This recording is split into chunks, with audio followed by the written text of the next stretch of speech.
نہیں کر رہے تھے.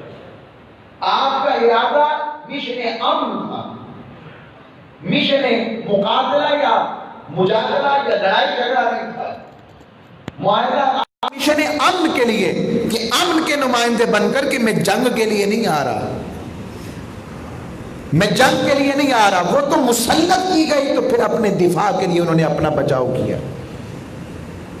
کچھ لوگ اسی بات کو جی وقت کے حکمران، اب یہ بھی ذہن میں رکھیں کہ حکمران فاسق فاجر بھی ہو تو مسلح جدوجہد کی اجازت نہیں ہے. کیا مسلح اسلحے کے ساتھ اسلامی مملکت کے اندر حکمران فاسق اور فاجر بھی کیوں نہ ہو؟ یہ حضور اسلام کی حدیث سنا رہا ہوں. تو یہی سے لوگ کہتے ہیں پھر امام حسین نے کیوں تلوار اٹھائی؟ بتانا چاہتا ہوں یزید فسق و فجور سے آگے تھا اور امام عالی مقام نے اس کا ذکر فرمایا. دوسری بات کہ امام عالی مقام نے مسلح جد و جہد کا حکم تو دیا ہی نہیں تھا. مجھے اب تاریخ پڑھ کے دیکھ لیں، دیا گئی. وہ تو پھر جب ان پر مسلط جنگ کی گئی انہوں نے پھر اس مقام کے اوپر ساتھ. ان سے بڑا پرامن کون ہوگا کہ امام عالی مقام نے آخری رات چراغ بجھا کر کہا جاؤ میں تمہارے لیے خود شافع بن کر اپنے نانا سے کہوں گا کہ یہ میری مرضی سے گئے تھے. اس سے بڑے امن کا نمائندہ ہونے کا ثبوت امام عالی مقام کیا دیں؟ یہ امن کی بات تھی نا کہ ان کا خون نہ بہے، ان کو کوئی ذکر نہ پہنچے، ان کو کوئی نقصان نہ پہنچے. 80 سال کا حبیب ابن مظاہر ہو یا 6 ماہ کے علی اصغر ہو اور آپ ان ساتھیوں کو کہہ رہے ہیں میں اور میرے گھر والے یہی ہیں، آپ چلے جاؤ، آپ جاؤ، ابن بجلی تم بھی جاؤ، فلاں تم بھی جاؤ. اور چراغ بجھا دیا کہ میں وعدہ دیتا ہوں میں قیامت کے دن حضور سے کہوں گا، اپنے نانا جان سے، رب سے بھی کہوں گا مالک ان کی پکڑ نہ کرنا. تو یہ اطاعت الہی اور اطاعت رسول سے ہٹا تھا تو تبھی تو یہ معاملہ پیش آیا. آئی بات سمجھ؟ دوسری بات یہ ہے فَإِن تَنَازَعْتُمْ فِي شَيْءٍ فَرُدُّوهُ إِلَى اللَّهِ وَالرَّسُولِ. اور اگر کوئی اختلاف ہو جائے تو اسے اللہ اور اس کے رسول کی طرف لوٹاؤ. تو اللہ اور اس کے رسول کے معاملے میں اختلاف کو دور کرنے والا اس دور میں حسین سے بڑا کون ہے؟ آگے نہیں سمجھ. یہ کبھی فکری زنگ آلودگی میں نہیں پڑنا،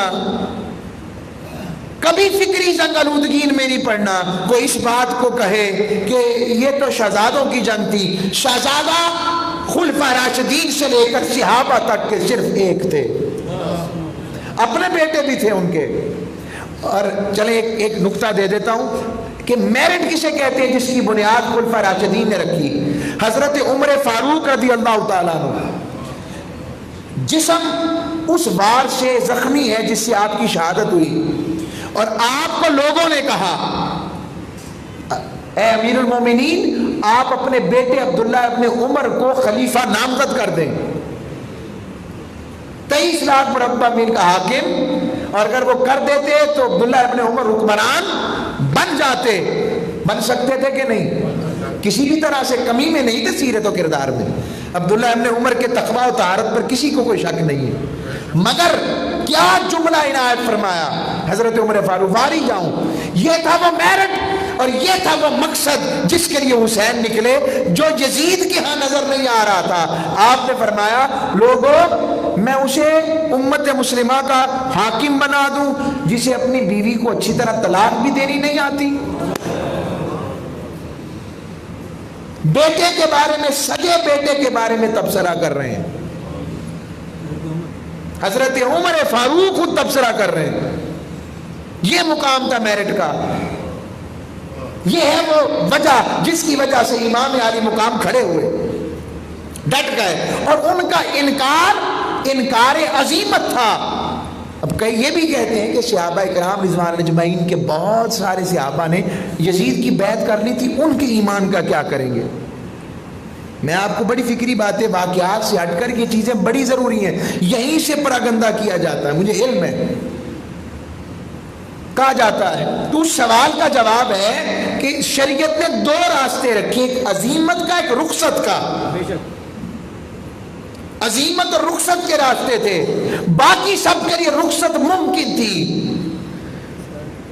حسین کے لیے رخصت نہیں ہے، وہ جانشین مصطفیٰ ہیں، وہ جانشین ہیں، اور یوں کہوں کہ وہ جانشین انبیاء و مصطفیٰ ہیں۔ حسین ایک فرق بتا رہے تھے کہ حق دبتا نہیں ہے۔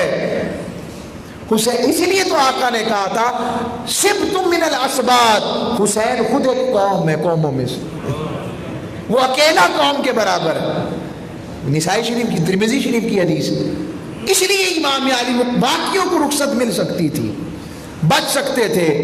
حسین اور دین کا تعلق تو مصطفیٰ کی گود سے جڑا تھا، اس لیے ان کے لیے ممکن نہیں تھا، یہ ان کے لیے عزیمت ہی تھی۔ وہ علیحدہ بات کہ بچپن سے پتا تھا شہید ہوں گے، مگر اس کے لیے رب باری تعالیٰ بھی کوئی نہ کوئی حالات حق والوں کے لیے پیدا کرتا ہے، اور حق والے حق پر ہی ہوتے ہیں۔ دیکھیں جتنا بڑا بندہ ہوتا ہے صبر و آزمائش بھی اتنی بڑی ہے۔ ہمارے لیے آج بڑا آسان ہے پنکھوں کے نیچے ذکر کرنا، ذرا کربلا کے تپتے ریگزاروں کو تو دیکھیں، وہاں تو کوئی ویڈیو کیمراز نہیں نہ لگے تھے، وہاں تو کچھ نہیں تھا، کوئی میڈیا نہیں تھا، کوئی بتانے والا نہیں تھا، کوئی پرسان حال نہیں تھا۔ اگر یہ داستان اتنی گئی گزری تھی تو آج تک زندہ کیوں ہے؟ آج تک زندہ کیوں ہے؟ اب آئیں کہ امام عالی مقام کو اذیت دینا کیا ہے۔ اب اس کی شریعت کے اوپر میں نے سورہ احزاب کی آیت پڑھی، ان الذین یؤذون اللہ ورسولہ، اللہ کے رسول صلی اللہ علیہ وسلم کے حوالے سے اللہ رب العزت نے ارشاد فرمایا، ان الذین، بے شک وہ لوگ کیا کرتے ہیں، اذیت دیتے ہیں۔ کسی اذیت دیتے ہیں؟ کہ اللہ اور اس کے رسول کو۔ اب میرا سوال ہے آپ لوگوں سے، اللہ کو کوئی اذیت دے سکتا ہے؟ بولیے، دے سکتا ہے کسی کی جرت؟ اب اللہ کو تو اذیت کوئی نہیں دے سکتا، تو مالک تو نے کیوں کہا میرے اللہ، میرے پالنہار، یؤذون اللہ ورسولہ، جو اللہ اور اس کے رسول کو اذیت دے؟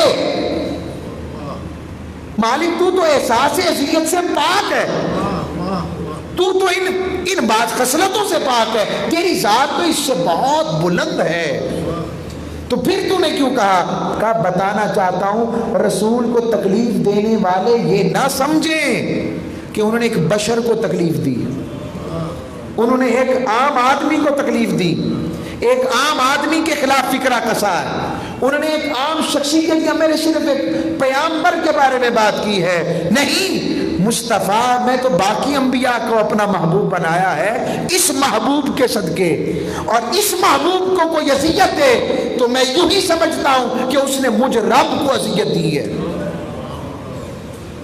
یہ مقام مصطفیٰ ہے، اور اس کا حشر کیا ہے، لعنہم اللہ فی الدنیا والآخرہ، کہ اس کے لیے دنیا و آخرت میں اللہ کی طرف سے لعنت ہے، وَعَدَّ لَهُمْ عَذَابًا مُهِينًا، اور اس کے لیے دردناک عذاب تیار کر رکھا ہے اللہ نے۔ اب رب نے اپنی اذیت کو اور مصطفیٰ کی اذیت کو ایک کر دیا، حالانکہ ذات میں رب بڑا ہے اور اس سے پاک ہے۔ آئی بات سمجھ؟ اب یہی بات رسول کے لیے کہی، اور مالک تو نے کیوں کیا؟ کہا کیونکہ محبوب جو رکھتا ہوں، تو جس طرح رب مصطفیٰ کو محبوب رکھتے ہیں، اس طرح میرے مصطفیٰ اپنے حسن و حسین کو محبوب رکھتے ہیں۔ فرمایا جو ان دونوں سے محبت کرے، من احبہما فقد احبنی، جس نے ان دونوں سے محبت کی اس نے مجھ سے محبت کی، من ابغضہما فقد ابغضنی، جس نے ان دونوں سے بغض رکھا اس نے مجھ مصطفیٰ سے بغض رکھا۔ جس طرح رب نے مصطفیٰ کریم کے ذکر کو اپنے ذکر کے ساتھ جوڑا ہے، اس طرح میرے مصطفیٰ نے حسن و حسین کو اپنے ساتھ جوڑا ہے۔ اس لیے حسین کو تکلیف دینا، امام عالی مقام کو اذیت۔ اچھا بغض کسے کہتے ہیں؟ بغض کیفیت کا نام ہے، کرنے کا نہیں۔ دل میں کیفیت آ جائے بغض کی، اسے کہتے ہیں ملیشیسنس، میلیگننس آ جائے، انوائسنس آ جائے، اسے کہتے ہیں بغض۔ اندر ہے، ابھی اظہار نہیں کیا، اظہار ہو گیا تو وہ تو بغض کی حد سے نکل گیا نا، وہ تو بغض نہ رہا۔ میرے آقا نے فرمایا حسین کے لیے کوئی کجی والی بات دل میں رکھنا بھی جائز نہیں ہے۔ حضور تو اتنی تاکید فرما رہے ہیں، اور پھر فرما رہے ہیں لوگوں میں تم میں دو بھاری چیزیں چھوڑ کر جا رہا ہوں، ایک قرآن اور ایک اہل بیت و عطرت۔ کچھ اس میں وہ بھی حدیث ہے سنت، تو سنت والوں سے جدا تو نہیں نہ ہو سکتی، سنت کے لیے طریقہ اہل بیت ہے، تو اہل بیت کا یہ دونوں جڑے ہوئے ہیں، قیامت میں مجھے ایسے ہی ملیں گے حوض کوثر پر۔ یہ معاملہ آپ دیکھیں، میں آپ کو بتانا چاہ رہا ہوں یہ ساری باتیں۔ حضرت مولا علی کو رشتے کی خبر آئی، رشتہ آیا سیدہ زہرا کی موجودگی میں، آقا علیہ السلام نے منبر پر خطاب فرما دیا، فرمایا فاطمہ میری جان ہے، جس نے اسے تکلیف دی مجھے تکلیف دی، وہی اذیت کو لے آئے۔ قرآن کی آیتوں کو ساتھ جوڑ لیں، یہ کیا مقام رب دے رہا ہے؟ رب نے مصطفیٰ کو پاک بنایا کہ نہیں؟ تو صرف حضور کی خاطر حضور کے نسب کو بھی پاک کہا اور حضور کے حسب کو بھی پاک کہا۔ حسب پاک بنایا کہ مصطفیٰ نے آنا ہے، اور نسب پاک بنایا کہ مصطفیٰ کی آل میں چلنا ہے۔ آئے آری بات سمجھ؟ تو یہی مقام ہے۔ ایک اور آیت دے دیتا ہوں، کسی کے ذہن میں یہ سوال آ جائے کہ یزید تو رشتہ دار لگتا تھا، حضرت سیدہ جویریہ سلام اللہ علیہ کی نسبت سے کوئی بات لے آئے کہ وہ تو رشتہ دار لگتا تھا، ان کا آپس میں معاملہ تھا، لوگوں نے اس کو بنا لیا، تو یہ ایسے ہے یہ ویسے ہے۔ اگر یہ ذہن میں سوال آ جائے تو میں آپ کو سورہ محمد کی ایک آیت سنانے لگا ہوں، اور یہی بات حضرت احمد بن حنبل، امام احمد بن حنبل، کل سعودیہ جن پر بہت حنبلی اکثریت ہے ان کے اندر پائے جاتے ہیں، ان سے پوچھا، انہوں نے اپنے بیٹے نے ان سے پوچھا ابا جان لوگ ہمارے بارے میں اچھا گمان نہیں رکھتے کہ کس حوالے سے؟ کیا وہ سمجھتے ہیں کہ ہم یزید کو حق پر مانتے ہیں؟ حضرت امام بولنا نہیں ہے، رفع الین کرتے ہیں، سینے پر ہاتھ باندھتے ہیں، اور آپ کو پتا ہے ہمارا مشرب، میں کیا کہا کرتا ہوں کہ ہر طریقہ ادائے نماز سے رب کو پیار تھا، اس لیے ہر ادائے عبادت رب نے مصطفیٰ کی سنت کو زندہ رکھا ہے۔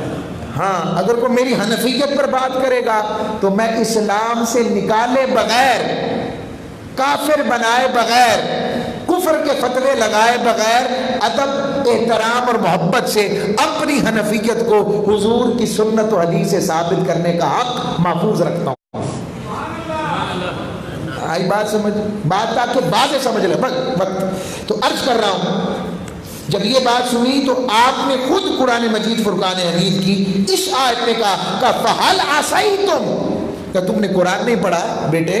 قرآن میں رب نے کہہ دیا کہ وہ رشتہ دار ہوگا، اگر تھا تو، اول تو قریب نہیں تھا، کہ اگر تھا چلو منا لیا، تو یہ آیت پھر آ جاتی ہے فَهَلْ عَصَيْتُمْ إِن تَوَلَّيْتُمْ أَن تُفْسِدُوا فِي الْأَرْضِ وَتُقَطِّعُوا أَرْحَامَكُمْ۔ بس اے منافقوں اور جاہل اور ظالموں سے تم سے توقع یہی ہے کہ اگر تمہیں حکومت مل جائے تو تم زمین میں فساد برپا کرو گے، اور کیا کرو گے؟ اپنے رشتہ داروں کو کاٹو گے، توڑ ڈالو گے، اور ان کے رشتوں کا تقدس اور حیا نہیں کرو گے۔ اولئک الذی لعنہم اللہ فاصمہم واعمی ابصارہم، فرمایا یہی وہ لوگ ہیں جن پر اللہ نے لعنت کی ہے اور ان کے کانوں کو حق سننے سے بہرا کر دیا ہے اور ان کی آنکھوں کو حق دیکھنے سے اندھا کر دیا ہے۔ اب مجھے بتائیں یہ یزید بہرا اور اندھا ہی تھا نا؟ ابن زیاد بہرا اور اندھا ہی تھا نا کہ جسے حسین نظر نہیں آ رہے تھے، جس کے سامنے حکومت تھی، تخت تھا، اقتدار تھا، لالچ تھا، ہوس تھی، حرص تھی، شیطنیت تھی، فرعونیت تھی، نمرودیت تھی، ابو جہل کا اسے خصوصی کو فیض تھا، مگر اس کے پاس مصطفیٰ کریم جیسی نرم خوئی کی بات نہیں تھی، محبت نہیں تھی، بلکہ کردار ہوتا تو محبت آتی۔ انسان اور بچھو میں یہی فرق ہے، بچھو کو بچاؤ بھی تو ڈنگ مارتا ہے، تو یہی کیفیت کچھ ایسی بنی تھی اس کی۔ اعمى، اسے حیا نہیں تھا حضور کی قرابت کا۔ یا امام احمد بن حنبل کی بات بتا رہا ہوں یزید کے بارے میں، آگے وقت کم۔ اب عمر بن عبدالعزیز، ایک شخص نے، یہ بھی بنو امیہ کے حکمران ہیں، مگر ایسا عاشق اہل بیت کا کبھی نہیں دیکھا میں، حق ادا کر دیا۔ اور یہ بھی بتاؤں کہ عمر بن عبدالعزیز کو یہ مقام کیسے ملا، یہ حضرت عمر فاروق کے رشتے میں نواسے لگتے ہیں، اور حضرت عمر فاروق نے عمر بن عبدالعزیز کی پیشن گوئی کی تھی، کہا میری آل سے ایک شخص آئے گا جس کے چہرے پر زخم ہوگا مگر وہ زمین کو انصاف سے بھر دے گا۔ تو ایک شخص آیا، اس شخص نے یزید کو امیر المومنین کہہ کر رضی اللہ تعالیٰ عنہ کہنے کی جسارت کی، اس لعین کو رضی اللہ تعالیٰ نے کہنے کی جسارت کی۔ حضرت عمر بن عبدالعزیز نے اس بدعت کے اوپر، میں جملہ بڑے دھیان سے کہہ رہا ہوں، اس بدعت کے اوپر سیدنا عمر بن عبدالعزیز نے اس کو کوڑے لگوائے کہ تم اس شخص کو رضی اللہ تعالی عنہ کہتے ہو جس نے مصطفیٰ کی خوشبوؤں کو مسلا ہے۔ اب میں اس سے بڑا حوالہ کیا پیش کروں؟ سیدنا عمر بن عبدالعزیز رضی اللہ تعالی عنہ، اور آقا علیہ السلام نے بھی یزید کا نام لے کر، میں نے بتایا تھا، اس کے بارے میں پیشن گوئی کر دی تھی، اور یہ شخص یہاں تک محدود نہ رہا۔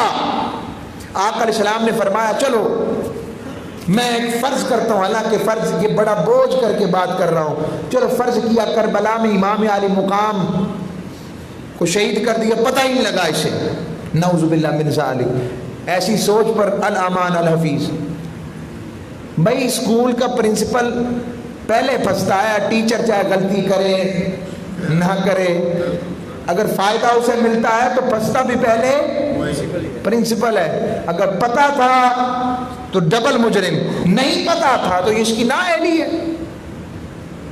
حکمران کام تو آسان کام تو نہیں ہے، اگر پتا تھا تو وہ تو بہت بڑا مجرم، اور اگر نہیں پتا تھا بعد میں پتا لگ گیا تھا تو قاتلین کو قتل کروا دیتا، بات ختم ہو جاتی۔ سامنے قتل کرواتا، کہتا زیاد ابن زیاد ادھر آ، سنان ادھر آ، قتل کرواتا، بات ختم ہو جاتی۔ ان کو کسی کو ہاتھ نہیں لگایا بلکہ ان کو نوازا۔ یہ کیا کہیں گے اس پر؟ کیا دلیل لائیں گے؟ سارے طلبے حسین کے خلاف یزید کے لیے حق میں لے آئیں گے، کبھی حدیث اٹھا کے کوئی لے آئیں گے، کبھی کوئی حدیث اٹھا کر لے آئیں گے۔ یاد رکھو حضرت ابوبکر صدیق نے جب خلافت سنبھالی تھی، بے شمار لوگ ایسے تھے جو زکوٰۃ کے منکر ہوئے اور اسلام سے پھر گئے۔ پہلے وہ صحابی تھے مگر جب زکوٰۃ کے منکر ہو کے پھر گئے، اب ان سے رضی اللہ تعالی عنہ ورضوا عنہ کا وعدہ لے لیا گیا۔ اور آج بھی اس پر اختلاف رائے کبھی کبھی آتا ہے کہ ان کو صحابہ میں لکھا جائے یا تابعین میں۔ اکثریت کہتی ہے اب وہ صحابہ میں نہیں لکھے جائیں گے، اگر واپس پلٹ کر ایمان والے ہو گئے تو تابعین میں۔ تو یہاں کیا ہوا؟ اور یزید کے حوالے سے حدیث قسطنطنیہ کو تن دیتے ہیں، اور پوری بخاری کے اندر حدیث قسطنطنیہ کا لفظ ہی نہیں ہے۔ حضور نے تو صرف روم کے ایک شہر کی بات کی ہے۔ آپ کو یہ ایک حدیث نظر آتی ہے، حسین کے بارے میں سینکڑوں مصطفیٰ کے فرامین نظر نہیں آتے؟ آپ کو حسین مصطفیٰ کے کندھوں پر سواری کرتے نہیں دکھتے؟ آپ کو حسین علیہ السلام حضور کے منہ مبارک کی زبان اقدس کو چوستے نظر نہیں آتے؟ میں ایک سمجھانے کی بات کر رہا ہوں، آپ سے مراد ایک مخاطب کا انداز، آپ اپنے آپ کو نہ رکھیں، ہم تو سب حضور کی شکر ہے ان کا عاشقوں میں بیٹھے۔ میں تفرقے سے نکال کر کے حسین تو اجتماع کا نام، گرو نانک جیسا بول اٹھا، گرو نانک جسے ہم اپنا نہیں کہتے، ان کے بارے میں وہ کہہ اٹھے، کسی نے کہا بابا آپ تو جگت گرو ہیں، اس نے کہا جگت گرو میں نہیں، جگت گرو حسین۔ ایسی کرنی کر گیا جو سنے سو روئے، ایسی کرنی کر گیا جو سنے سو روئے، جگت گرو میں نہیں بال کا، جگت گرو حسین ہے۔ یہ غیر کہہ گئے امام علی مقام کے بارے میں، روم کا سفیر کہہ گیا، یہودیوں کا ایک نمائندہ تھا میدان اس دربار میں، اس نے کہا تم نے حسین کو شہید کیا، میں حضرت داؤد علیہ السلام کی نسل سے ہوں، اور لوگ میری اس لیے تقریر کرتے ہیں کہ میں ان کی نسل سے ہوں، اور تم نے اپنے نانا کے، اپنے نبی کے نواسے کی کیا تکریم کی، یہ تو خون مصطفیٰ تھا۔ یہاں تک دیکھیں، اب یزید کو وہ حدیث قسطنطنیہ میں لے آتے، تاریخ اٹھا کر دیکھیں، یزید جو ہے وہ پہلے لشکر میں شامل ہی نہیں تھا، حضور نے تو پہلے لشکر کی بات کی تھی، وہ تو 48 ہجری کے اندر جا کر شامل ہوا، وہ بھی سزا کے طور پر۔ جب اس نے اپنی بیوی کو پاس رکھا ہوا اور وہاں پر اسے پتہ لگا ترکی میں قسطنطنیہ والی سائڈ پر حضور نے فرمایا تھا نا، تو وہاں پر وبا پھیلی اور بہت سے مجاہدین شہید ہوئے، تو اس نے کہا لو بھئی وہ شہید ہو گئے، اللہ نے مجھے بچا لیا ہے۔ اس مقام پر حضرت امیر معاویہ نے یہ بات سن لی تو اسے بطور سزا بھیجا تھا، اور زبردستی، اور 8ویں لشکر میں شامل ہوا۔ لو 41 کو پہلا گیا، پھر 42، پھر 43، پھر 44، اٹھائے تاریخ کامل امام ابن اسیر ابن کثیر، یہ وجہ تھی۔ اچھا چلے مان بھی لیا، حضور علیہ السلام نے بخشش دی، تو حضور نے تو ویسے بھی فرمایا من قال لا الہ الا اللہ فقد دخل الجنہ، جو کا لا الہ الا اللہ کہے گا وہ جنت میں داخل ہو جائے گا۔ تو پھر حسین یزید کا معاملہ اور ہے، اس نے جو امام حسین کے ساتھ کی ہے اس سے براہ راست قلب مصطفیٰ کو اذیت پہنچائی ہے، اس کا ایمان کیسے سلامت رہ سکتا ہے؟ یہ معاملہ ہی اور ہے، باقیوں کے لیے نرمی کی گنج، یہ وہ واحد اشخاص میں سے ہے۔ آپ یاد رکھیے، وقت نہیں تو ایک ہوتا ہے کفر معین اور ایک ہوتا ہے کفر شخصی، کفر مطلق اور کفر معین، دو طرح سے کفر کے فتوے لگائے جاتے ہیں۔ مطلق ہے نا کہ جس من، جیسے آقا علیہ السلام نے فرمایا جس نے جان کے نماز چھوڑی گویا کہ اس نے کفر کیا، تو وہاں کفر مطلق ہے۔ لیکن کفر معین کرنا، شخص کا نام لے کر کافر کہنا، یہ آسان کام نہیں ہے، اور یزید ان میں شامل ہے۔ یہ واحد شخص ہے جو قرآن کی 6 آیتوں کی روح سے کفر کی طرف چلا جاتا ہے۔ اب وقت نہیں ہے، میں یہ اس لیے باتیں بتانا چاہ رہا ہوں۔ اب اختتامیہ اس حوالے سے امام علی مقام کہ ان قاتلین کا انجام کیا ہوا، اللہ رب العزت نے مختار ثقفی نامی ایک شخص پیدا کیا، یہ بھی صحابی کا بیٹا تھا۔ اس شخص نے پھر چن چن کر ان سب کو قتل کیا، اور ابن زیاد کا یہ انجام آج بھی لکھا ہے۔ ترمذی شریف کو اٹھا کر دیکھیں کہ امام کہا کہ جس محل میں ابن زیاد نے امام علی مقام کے لبوں پر چھڑی مارنے کی گستاخی کی تھی، اسی مقام پر مختار ثقفی کے سامنے ابن زیاد کا کٹا ہوا سر پڑا تھا، اور عذاب الہی سب دیکھ رہے تھے کہ ایک اژدہا آتا تھا جو اس کی گردن سے داخل ہوتا تھا اور ناک سے باہر نکل آتا تھا۔ یہ مقام تھا۔ آگے قاتلین امام علی مقام کے حوالے سے کیا بات ہے، یہ میں روایت جو سنانے لگا ہوں، امام ابن عساکر نے اس کو روایت کیا کہ فضل بن زبیر کہتے ہیں ایک شخص ہمارے پاس آ کر بیٹھا کرتا تھا، اسے تارکول کی بو آتی تھی۔ ہم نے پوچھا تجھے تارکول کی بو آتی ہے، تو تارکول بیچتے ہو؟ اس نے کہا میں نے کبھی تارکول نہیں بیچی۔ تو اس نے کہا بو کیسی ہے؟ سنیں، اس نے کہا بات یہ ہے کہ میں عمر ابن سعد، اور یہ جو عمر ابن سعد تھا یہ عاشق اہل بیت حضرت سعد بن ابی وقاص کا بیٹا ہے، جن کو حضور نے کہا تھا سعد میرے ماں باپ آپ پر قربان، لیکن ان کا بیٹا دیکھیں کس بدبختی پر چلا۔ یہ اتنی لالچ اتنی بڑی شے ہے، ہوس اتنی بڑی شے ہے، اقتدار اور کرسی اتنی بڑی شے ہے، اس لیے فرمایا اچھا. کہنے لگا کہ میں یزیدی لشکر کو لوہے کی کیل میخیں بیچتا تھا. تو جب رات کی تاریکی چھا گئی تو میں لیٹ گیا. میں نے اپنے خواب میں رسول اللہ صلی اللہ علیہ وسلم کو دیکھا. آپ کے ساتھ حضرت مولا علی بھی تھے. حضرت علی امام حسین کے ساتھیوں میں سے شہید ہونے والے لوگوں کو پانی پلا رہے تھے. میں نے عرض کیا مجھے بھی پانی پلائیے. انہوں نے انکار کیا. میں نے کہا یا رسول اللہ ان سے کہیے کہ مولا علی سے مجھے بھی پانی پلائیں. حضور نے فرمایا کیا تم ان لوگوں میں سے نہیں ہو جنہوں نے ہمارے خلاف ہمارے دشمنوں کی مدد کی؟ حضور نے فرمایا یا رسول اللہ باخدا نہ میں نے تلوار چلائی، نہ میں نے نیزہ مارا، نہ میں نے تیر پھینکا، بلکہ میں نے تو صرف لوہے کی میخیں دی تھیں. آپ نے فرمایا علی اسے پلاؤ. تو انہوں نے مجھے تار کول کا بھرا ہوا پیالہ پلایا. میں نے وہ تار کول پیا تو تار کول ہی کا پیشاب کرتا رہا، بول کرتا رہا. پھر وہ بول تو بند ہو گیا لیکن وہ بو آج بھی مجھ میں موجود ہے. یہ حال ہے ان کا. ایک اور روایت میں آتا ہے، اس کو امام ابن جوزی نے روایت کیا. سبت ابن جوزی واقعی سے روایت کرتے ہیں کہ ایک بوڑھا آدمی امام حسین کی شہادت کے وقت فقط موجود تھا. وہ نابینا ہو گیا. اسے پوچھا گیا سبب کیا ہے؟ اس نے کہا حضور اکرم صلی اللہ علیہ وسلم کو میں نے اس حال میں دیکھا، اپنی آستین چڑھائے ہوئے ہیں، آپ کے دست اقدس میں تلوار ہے اور آپ قاتلین حسین کو خود ذبح کر رہے ہیں خود. اور پھر آپ نے ان پر دشمنوں کی تعداد بڑھانے کی وجہ سے لعنت کی، برا بلا کہا.